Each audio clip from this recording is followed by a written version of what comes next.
Hey there, everybody. Welcome to my channel.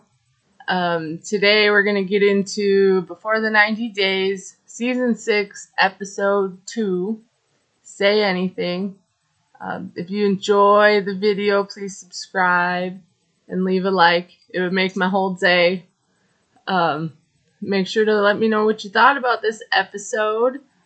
Alright, I'm going to start off with Gino and Jasmine.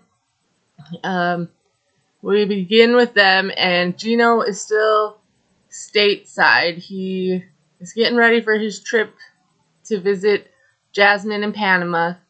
So he's meeting up with his cousins and his uncle for family dinner. And I believe we met his uncle last season, and he was a really nice guy. He loves Gino. He looks out for him.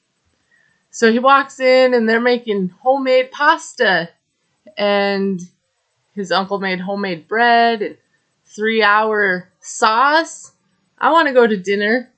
You guys want to go to dinner there? Looks delicious. Gino had such a different vibe with his family. He seemed happy and joking around, and it was nice to see he has like a lightness about him. He's not looking like terrified the whole time like he usually is. So that was nice. Everyone noticed his new look, his new hat. He said he spiffied it up for Jasmine. His cousin asked about if he got rid of the Jesus sandals. He's not ready to part with those just yet.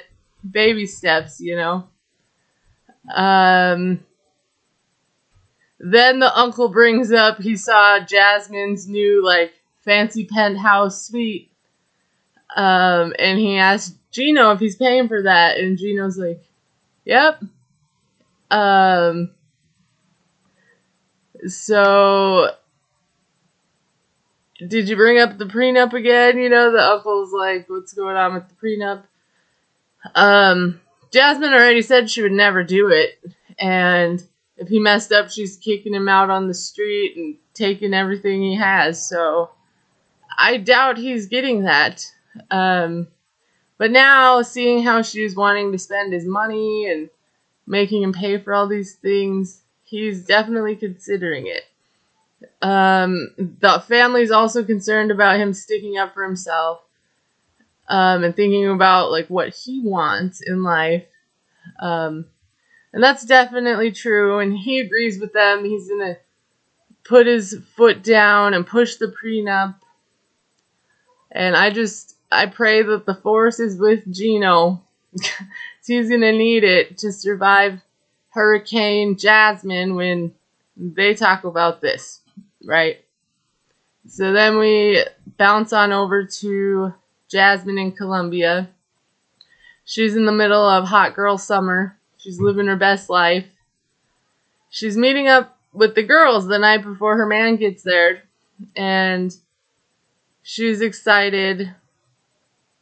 Her friends are a little worried because Jasmine's a lot younger than Gino, and she has a high sex drive, and they think he's getting older, so he's just going to get worse sexually or something.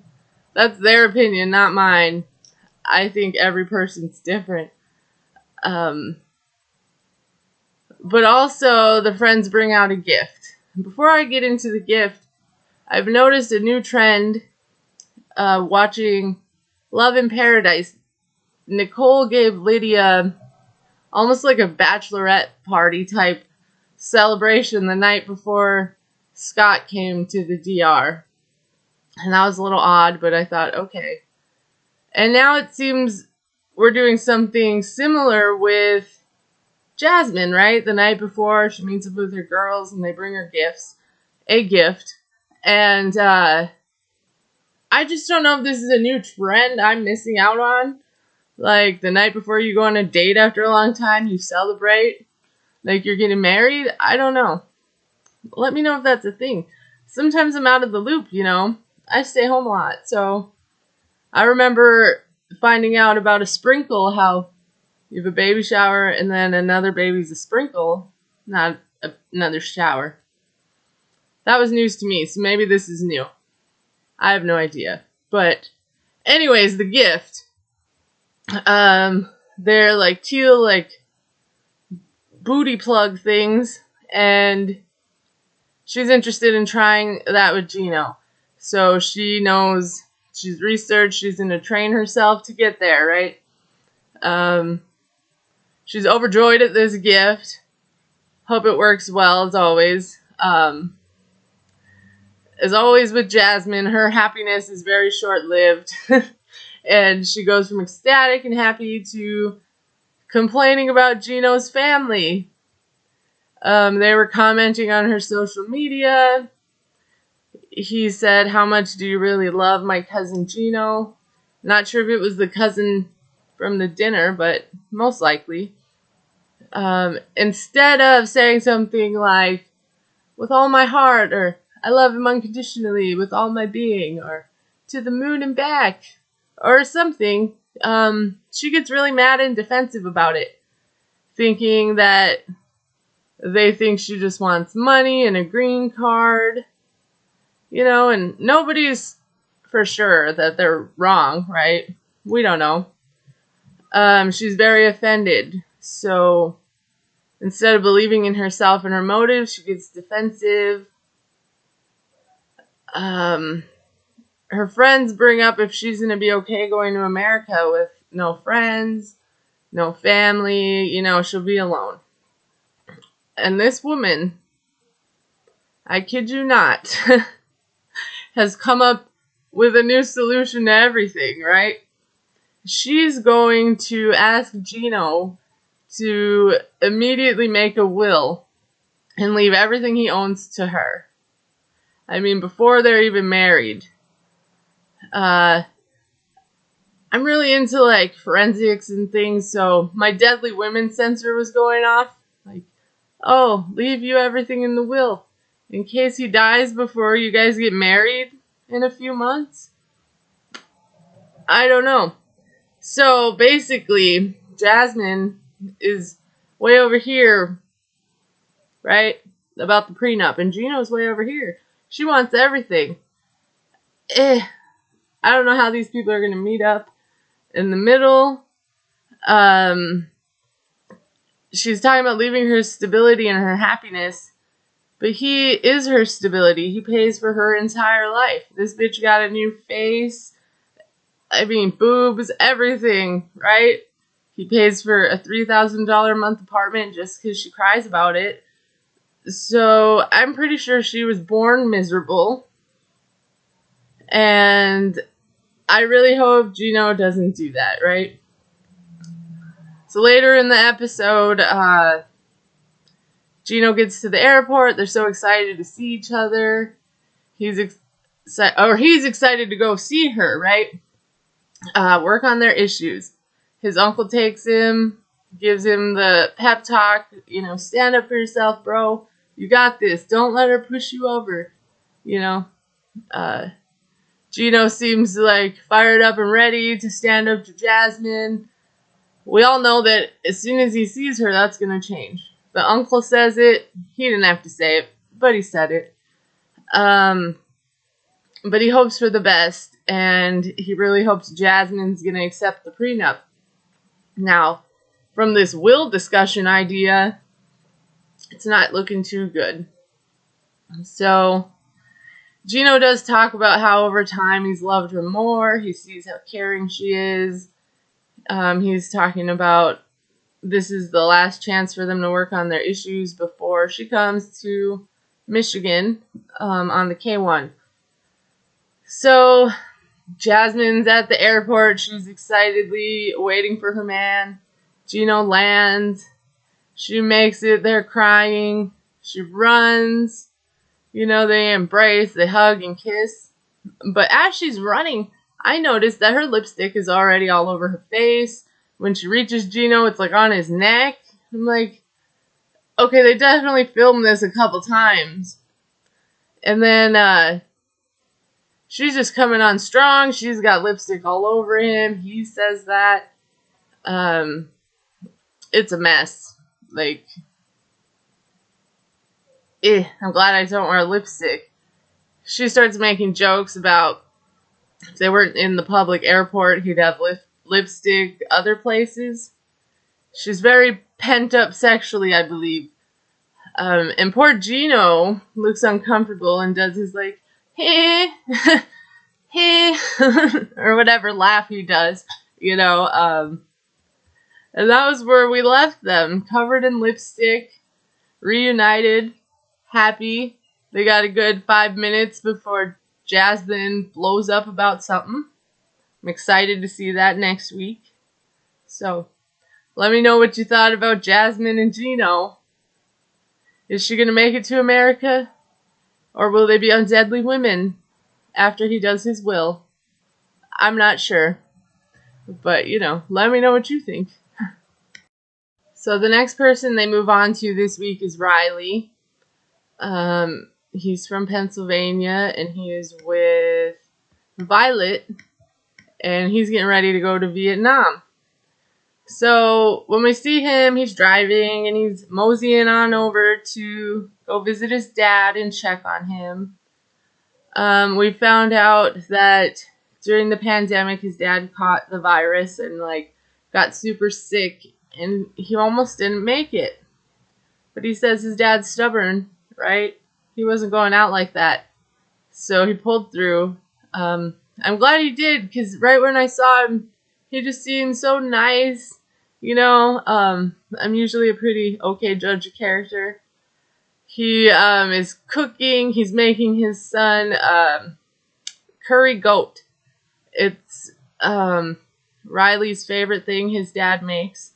And he says he learned when he was 8 years old in Trinidad how to make this from his mom and his grandma. It's an old family tradition, right? And it's just a nice moment to see a father and a son having such a nice, beautiful relationship.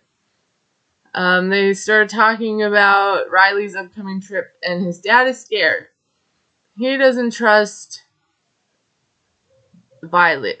Apparently, she messages his dad a lot. Riley was not aware of that. He was not aware, right, that he got messages from her. So the messages said something about your son doesn't love me. He never loved me. She was being a little psychotic, trying to get the dad on her side or something. So the dad feels like this is inappropriate, and Riley feels like she's preying on his elderly sick father and trying to use him to manipulate Riley. So at least he sees it for what it is. Lucky for Riley, Daddy don't play that. So he just ignored her and didn't bring it up to Riley. However, now Riley's upset, and the dad is like, well, I wanted to tell you before you headed over there. You needed to know this. And the worst part about all of this is poor Riley cannot even enjoy this wonderful meal his daddy made him. He was already planning on taking the whole pot home, just eating that all the way up until he leaves for Vietnam. Now he can't even enjoy it. He's thinking about all this, right? So later, when we meet up with him, he's sitting, having a cigar, contemplating life, thinking about what he's going to do. He's trying to make sure he's protected. Sorry about the traffic. So he thinks the best way to do this is to contact a private investigator in Vietnam. He wants him to look into her, mainly about is she divorced, things like that. I can't believe this man is hiring a whole private investigator to see if she's divorced, and also he's concerned about her being off the dating app. Seems a bit extreme. He should be able to talk to her about this and accept her answer, or not be with her because he doesn't trust her. You're gonna hire a whole ass private eye over there? For what? Then they're talking in the Zoom call, and he's like, "Oh, you can follow her around in a car? That's great." And like, no, don't do that. So the PI says he has other American clients. It's usually for the same type of reason. And that it's usually 50-50 about whether or not they're lying. And Riley's like 50-50 on if this private investigator is the right idea. And then he realizes how upset Violet would be and betrayed and offended when she finds out that he did this. So he does the smart thing and goes against the private investigator idea. He says, "Thanks for your time." He probably also saw the price. I'm sure it's a pretty penny, right? Plus, he's going to be there soon, and he can physically see these things. But yeah, hopefully it goes well when he gets over there and he gets the answers he's looking for. I have a strong don't ask questions I don't want the answer to policy. So maybe he should adopt that. I don't know. So, do you guys think Riley could trust Violet? For me, it's a little too soon to tell, right? But we're going to find out. That's for sure. So the next person they bring us to is Tyree. Last time we saw him, he was finding out that Carmela was a man and he was being catfished for 4 years. So they pick up right back in that scene. We find out that Carmela's name is really Christian, and the producer is talking to Tyree, and he just stands there like stunned for a minute, and then just like takes off back into the house.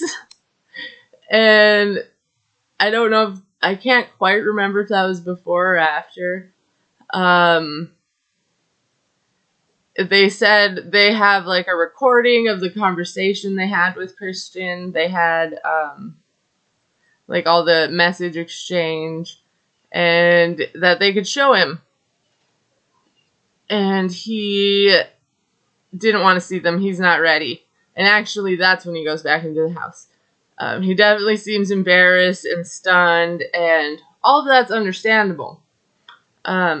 This definitely feels like catfish to me when they tell the guy, like when they were telling the guy it's not really Katy Perry, right? And he just didn't believe it, and he was like, "No, I'm definitely talking to Katy Perry." And they're like, "No, we got all this stuff saying you aren't." And he's like, "But I bought a ring. It's definitely her." So it just reminds me of that show. He's in denial. He says he watches catfish. He feels like he knew all the signs to look out for, to not get scammed. And then he talks about, Carmela had asked him for money, and he said no. And then she stopped talking to him, and sometime later started again. And he said he's been sending them, the scam group, $50 or $100 a month. He didn't think that was enough for a scammer to want, Scammers will take $5. $5 is $5, bro. So, he keeps trying to message Carmela, and nothing's going on. He said he's still feeling this connection because he's talked to this person and poured all this emotion for 4 years, right? And part of him is just hoping that it was a prank and someone took her phone and it's not true, She was hacked. Anything he could hold on to. I don't know why he won't listen to the recording at this point, but, he just won't. So, later in the episode, we meet up with Tyree. They're asking him to talk. He's like, "Nah, my mama's out there. I don't got no privacy." He doesn't want his mama to hear that. So he's like, "We go for a walk, though." They go for a walk. He hasn't heard from Catfish Ella all night, but he still seems to think it's her, or hopes. He's still in denial. He's gonna go meet up with his siblings and confide in them about it. They don't even know he's in this relationship, right? He says he keeps everything locked up tight ever since his dad passed away, but he needs help with this one, right? His siblings' name are Ronald and LaShanti, and they have no idea what this is about because they said the same thing. He doesn't say anything. He keeps to himself. I mean, this could be anything. So they sit down, and he says he's been in an international relationship for 4 years. The sister starts joking like, "Oh, nice." Really? She said she thought he was asexual, which, from my understanding, means you're just not sexually attracted to anybody, which is fine. They didn't care, but that's just the impression that she was under. So he starts telling them the story that and we find out more. He actually went to Barbados like a year ago during the pandemic. He had to quarantine for 3 days, get a negative test before he could even see her. And he was there and she ignored him. She didn't meet him. She didn't say nothing. So if that wasn't confirmation enough that what's going on now is true, I don't know what he needs, right? And then he moves on to what happened with the producers, right? And the sister's like, you need to listen to the recording. You need to do it for closure. Like, we'll listen to it with you. So all the siblings are holding hands at the table. And the recording starts, right? And I'm on the edge of my seat. I'm excited. I want to hear this. You know? I've been waiting. Not really. But like I said, I'm a fan of Catfish, so I'm into this. So anyway, the recording's playing for a few seconds, and this man just gets up and runs out of there. I'm telling you, there were smoke trails behind him. He got out of there. And his sister follows him, and is like, "Are you okay?" And he's obviously not, but he tries to say he is, and she's like, "It's okay to not be okay," which is true. That is something I really had to learn. Children who grow up like with trauma or in trauma, like, learn to mask all the other feelings and just be happy and everything's great and no, I'm good. That didn't bother me at all. Because if we react in a negative way, it's worse for us, right? So we just choke it all down and act like everything's great. My therapist was the one who told me, like, no, this really sucks, like, what you're going through, and it's not okay. But that's all right. You know, you take it, you feel it, you absorb it, and you move on. Life isn't all, like, sunshine and rainbows. And I hope we get to hear the rest of the message. I hope, we don't have to wait for the reunion or something. I'll forget by then. So, we all know that he's probably going to go up there. I hope they bring Neve and Cammy or, Neve and Max to go with him. This man needs them. He's, like, in denial. And I just hope through this process he can learn to heal from it and accept it and move forward. Because I'm sure there's lots of women out there, especially now. He's a great guy. He plays ukulele. That would give him a chance, right? So I guess we'll see where that goes next week. Let me know what you guys think. Should we, email them to get Neve and Cammy on this? I would like to. Not that I know how. So moving on to Miss Amanda. She's at the Paris airport. It's her last stop before getting to Budapest. She still can't believe she's going to see Razvan. And I still can't believe she left her kids for 3 weeks. Right after they lost their dad. But whatever. Um, she also believed that God sent this man to her and her kids. So I guess we'll wait and see. It's in God's hands, right? If he did, more power to them. So then they kind of do the 90-day thing, you know? They do a 24-hour time jump before to Razvan in Budapest. He's out there doing his sexy TikTok striptease in the streets. People are paying him to unbutton his shirt. He really wants to be an actor, but that's a hard way to make a living. So he makes bank on TikTok, but to make the money, you have to be flirty and sexy, I guess. So I wonder what he's going to do when he gets a little older and he's not as sexy. How will he make money? Anyway, he talks about he fell in love with Amanda within the first hour of meeting her. She stuck out of his, horde of women subscribers.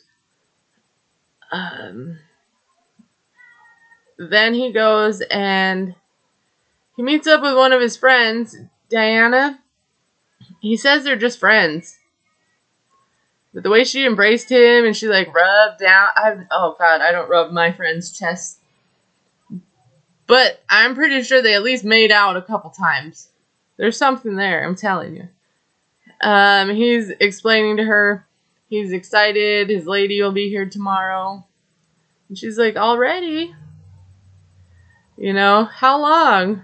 He says 3 weeks, and she's thinking, I can't touch you for 3 weeks? No, whatever she's thinking.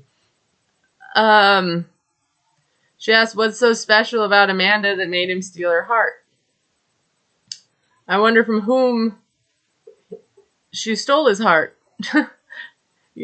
Besides him. She said he's saying how cute and loyal and how she would do anything for him and all the good things about her. And this woman choked, swallowing her whole tongue, and says, how cute. He says if this goes well, they can live together. And then she goes, well, are you prepared to get married again? Again? We didn't know this man was married before. And he got engaged to her after just 1 month. The marriage was short-lived because she was jealous of his career. I don't know who, what woman wouldn't be. It would be, unless you're in the videos with him. That's a different market. It's disrespectful to, go on live and have women pay you to strip and shower, I think. But he's nervous because his career got in the way last time. And he doesn't want that to happen again. So then she says about, he tells his friend Diana that the kid's father had passed away. And not that long ago, right? And she gets concerned, just like everyone else. And she wonders if Amanda has an open heart to fully love Razvan. And that's fair. He says he's ready to step up and be who she needs. I hope the best for all of them. Because, mostly the boys, and even Amanda. Because it's really hard to go through what they're going through. So, hopefully this goes well. When we circle back to them, TLC hooked us up with a sexy, soapy shower scene. And we didn't even have to send roses. We got a freebie. So he's trying to get dressed. He's nervous, excited.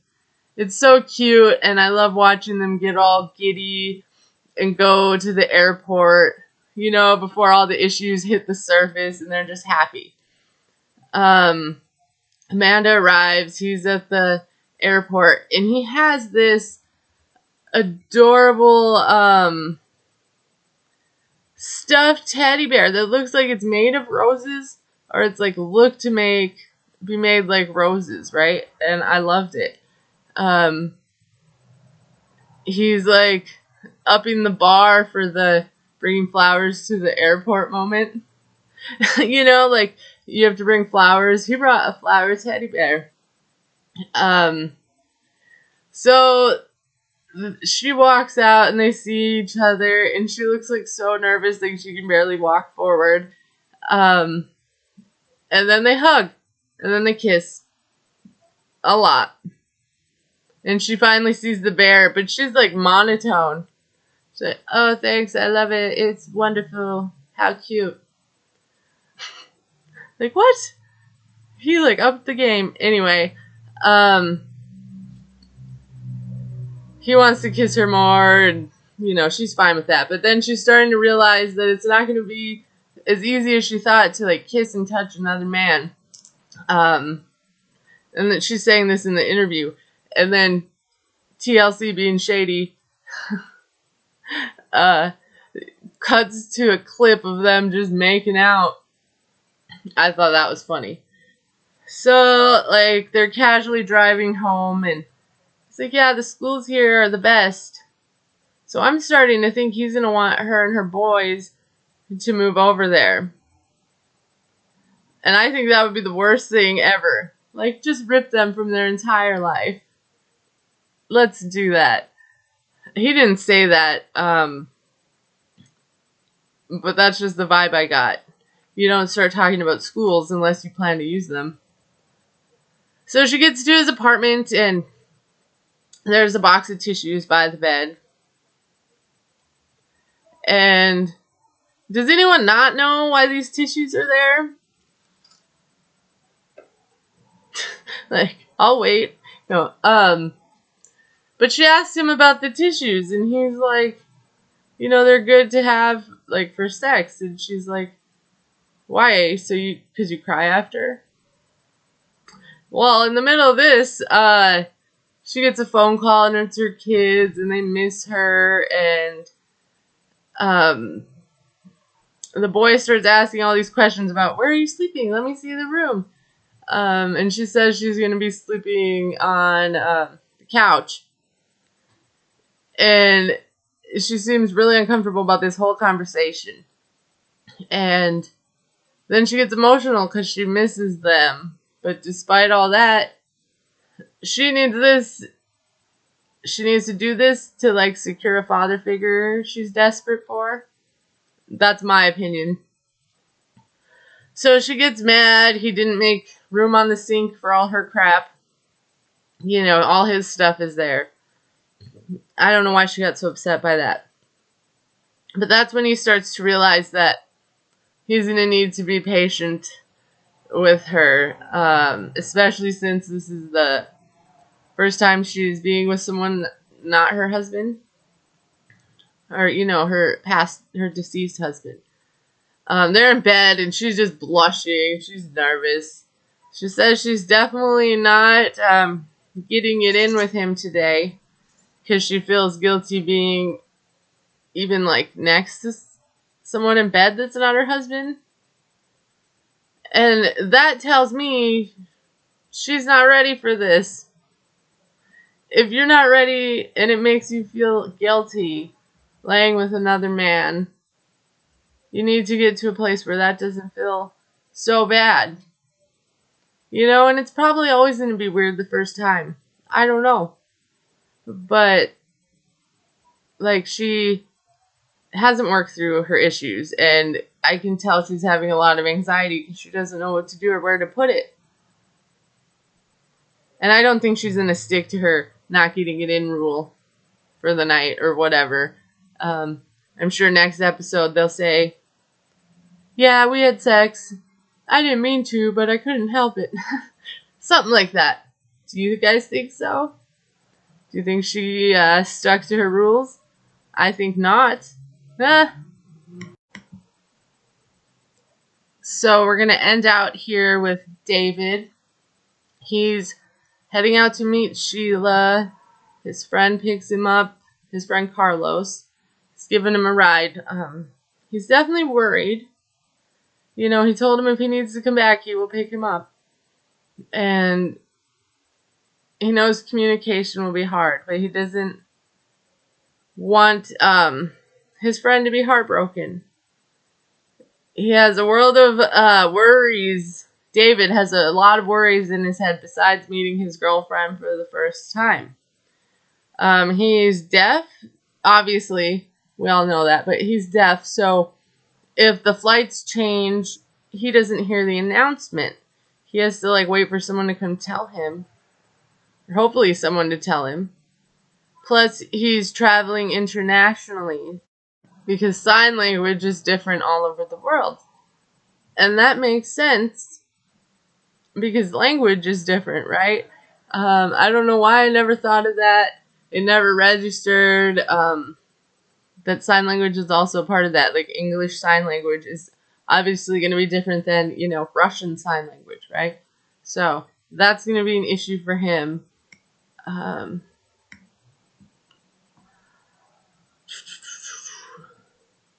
So he says he has a lot riding on this, 2 years, money spent for the ticket.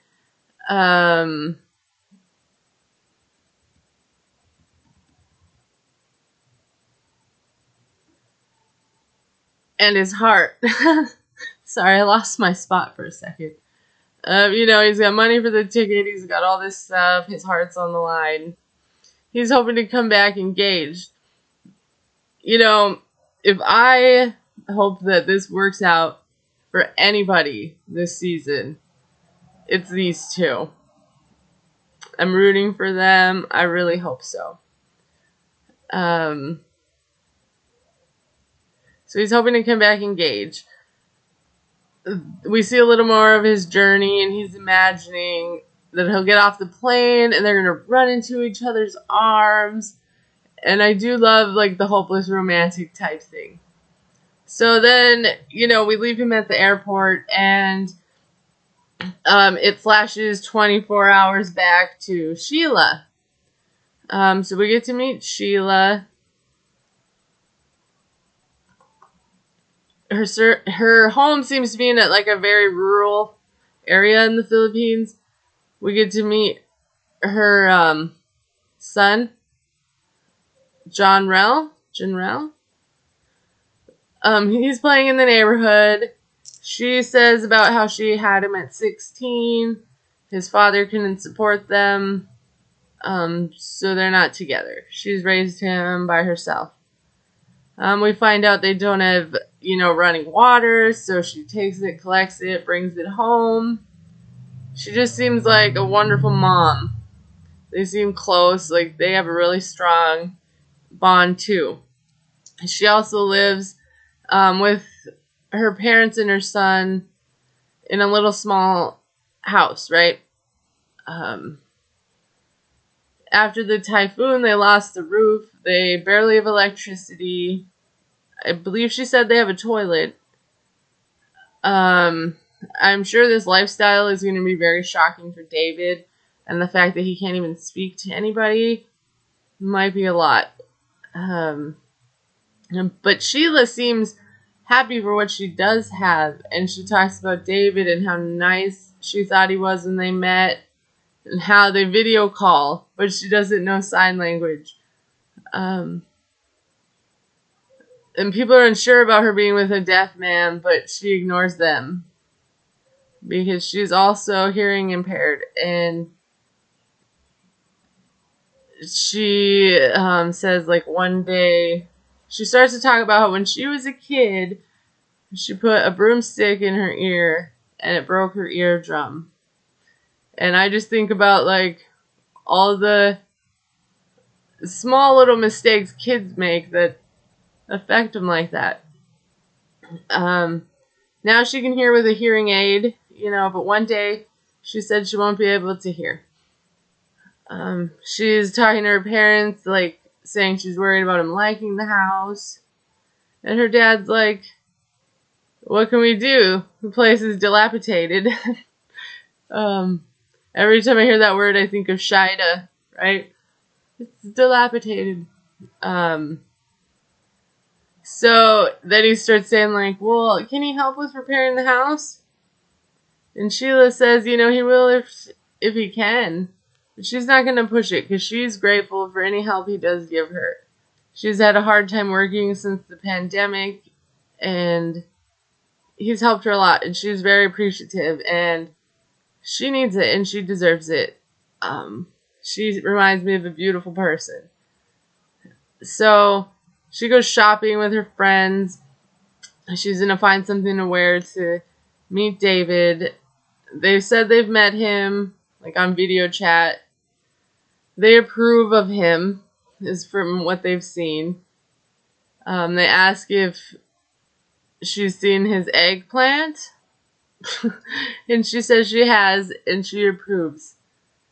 Her friends bring up how she's a very jealous person.